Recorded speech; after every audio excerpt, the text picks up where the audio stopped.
Em cerimônia no Palácio do Planalto sobre a isenção do imposto de renda, Lula aproveitou para comemorar a prisão de Bolsonaro, o que chamou de uma lição, aliás, o que ele chamou de uma lição de democracia para o mundo. A justiça brasileira mostrou a sua força, não se amedrontou com as ameaças de fora e fez um julgamento primoroso, onde não tem uma acusação de oposição. É tudo acusação de dentro da quadrilha que tentou dar um golpe nesse país em 2008. E pela primeira vez na história do país, pela primeira vez em 500 anos na história desse país, você tem alguém preso por tentativa de golpe. Você tem um ex-presidente da República e você tem 4 generais de 4 estrelas presos.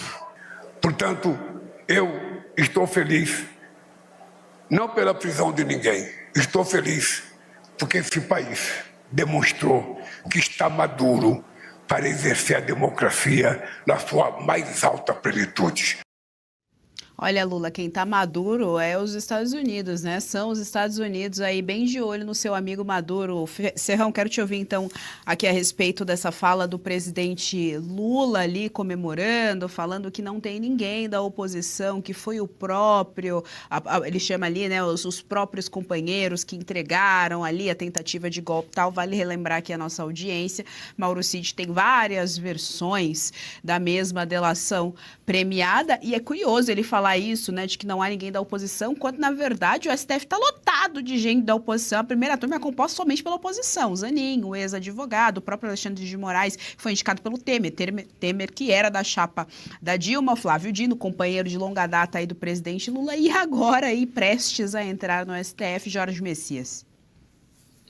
Essa arrogância vingativa do Lula é a causa dos males brasileiros nos últimos tempos. Se esse cara tivesse grandeza, se esse cara primeiro tivesse competência, se ele fosse um presidente competente, um comandante em chefe das Forças Armadas competente, o 8 de janeiro nem teria ocorrido, porque ele teria mandado ocupar a Praça dos Três Poderes preventivamente, a praça já estava cercada de grades de aço, nada daquilo teria acontecido.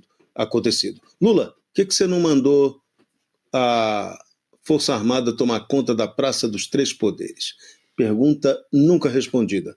O que estava fazendo dentro do Palácio do Planalto seu chefe, ministro-chefe do Gabinete de Segurança Institucional, o G. Dias, que não fez nada para conter o que aconteceu? Né? Então são perguntas graves. Né? Quem que deu o golpe, Lula? Que golpe, hein? É bom sempre ficar essa pergunta na espreita. Agora, se Lula tivesse grandeza, ocorreu o incidente, ele teria entendido aquele incidente como algo normal e seguiria em frente. Mas não, ele veio assumir o poder imbuído do espírito da vingança, da perseguição, tentou acabar com o Moro, conseguiu detonar Deltan Dallagnol, né? A vingança de Lula. O objetivo maior era acabar com Bolsonaro também, está quase conseguindo, né, Lula? Está feliz comemorando. Então, esse espírito ridículo, vingativo, essa pobreza de espírito é que comanda o Brasil de hoje. Por isso que a crítica do Nicolas Ferreira foi tão certeira.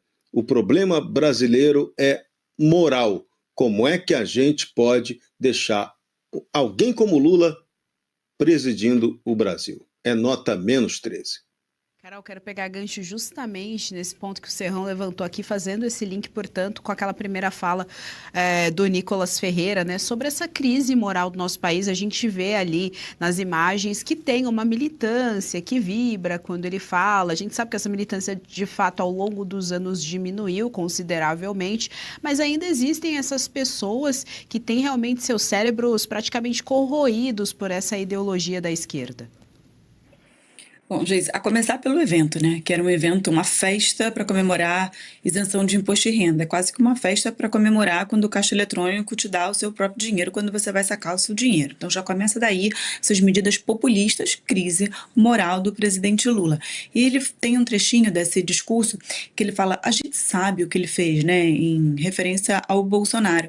Eu queria realmente entender, assim, o que ele sabe, né? O mundo está vendo, assim, o mundo viu o que o senhor fez, presidente Lula. Na verdade, o senhor foi julgado em todas as instâncias, né?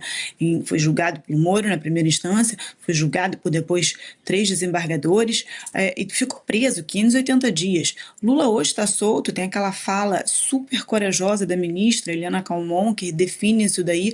O STF, né, o sistema como um todo, precisava se proteger, identificou o Lula como um potencial candidato para derrotar o Bolsonaro, não de maneira nenhuma por coisas erradas que o Bolsonaro havia feito, mas ao contrário, porque o Bolsonaro estava avançando, né, para conseguir cada vez mais, a gente nunca vai conseguir destruir o sistema, mas cada vez mais, né, neutralizar essas forças políticas, e aí, óbvio, puxaram ali o Lula da cadeia, inocentaram. O que o Lula passou foi uma questão de CEP. Se alegou, então, que a competência da 13ª Vara de Curitiba não era, né, que a vara não seria competente para julgar o Lula, porque seria competente para julgar somente os casos de corrupção da Petrobras. E veja bem, Lula foi julgado pelo sítio de Atibaia, pelo triplex, por doações do Instituto Lula. Então, Lula foi julgado por mais assuntos, mas isso não significa que a corrupção da Petrobras não pudesse ter sido julgada ali. Então, uma interpretação completamente elástica, né? Cataram ali não é nem brecha, cataram ali um motivo qualquer que num país sério não seria motivo para se anular o processo e jogaram Lula a presidente. Então, essa é a nossa crise moral. Essa é a nossa crise moral. Tiraram o presidente da cadeia para poder disputar uma eleição e colocar um presidente que nada fez e que não teve direito ao contraditório, à ampla defesa, porque esse julgamento, né, todo no STF foi uma farsa. Quem se recorre? Se é o próprio STF que está fazendo o julgamento, que teve todas as funções ali de PGR. Alexandre de Moraes serviu como tudo, como promotor, como juiz, como acusador, como chantagista, como tudo nesse processo. Então tá aí a nossa crise moral. Mais uma vez, repito, o Nicolas lavando a nossa alma, como poucos parlamentares hoje fizeram. Carol Esponza mencionou aqui a Eliana Calmon. Nós recebemos ela na Revista Oeste num episódio do Arena Oeste. A ex-ministra do STJ mencionou o presidente Lula. Vamos ver o que ela falou? Quem soltou o Lula?